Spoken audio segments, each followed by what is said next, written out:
যুক্তরাষ্ট্রের ক্যালিফোর্নিয়ার লেভিস স্টেডিয়ামের একদিকে প্রথমবারের মতো বাছাই পর্বের বাধা পেরিয়ে মূল পর্বে জায়গা করে নেওয়া কাতার, অন্যদিকে টানা ষষ্ঠ এবং সব মিলিয়ে ১৩ বারের মতো বিশ্বমঞ্চে পা রাখা অভিজ্ঞ সুইজারল্যান্ড। ম্যাচের শুরু থেকে আক্রমণাত্মক খেলতে থাকে সুইজারল্যান্ড, যার ফল পেতে বেশি সময় লাগেনি সুইসদের।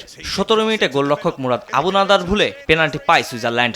স্পট কিক থেকে গোল করতে ভুল করেনি এমবোলো, আর তাতেই ম্যাচের চালক বনে যায় সুইজারল্যান্ড।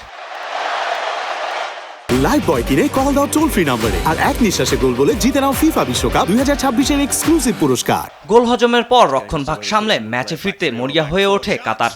তবে সুইজারল্যান্ডের সামনে সুবিধা করতে পারেনি জুলিয়ান লোপেতেগির দল। এগিয়ে গিয়ে মাঝমাঠে দখল ধরে রেখে প্রথমার্ধের বাকি সময়টা দুর্দান্ত দাপট দেখায় মুরাত ইয়াকিনের দল, যদিও আর কোনো গোলের দেখা পায়নি তারা। বিরতি থেকে ফিরে আক্রমণের ধার বাড়ায় সুইজারল্যান্ড। একের পর এক সুযোগ তৈরি করলেও জালের দেখা মিলছিল না কিছুতেই। তবে নাটক যেন এখনো বাকি। যোগ করা সময়ে শেষ মিনিটে বোয়ালেম খুকির গোলে সমতায় ফেরে কাতার। শেষ পর্যন্ত সুইজারল্যান্ডকে রুখে দিয়ে ১-১ সমতায় থেকে মাঠ ছাড়ে দুই দল। What an ending!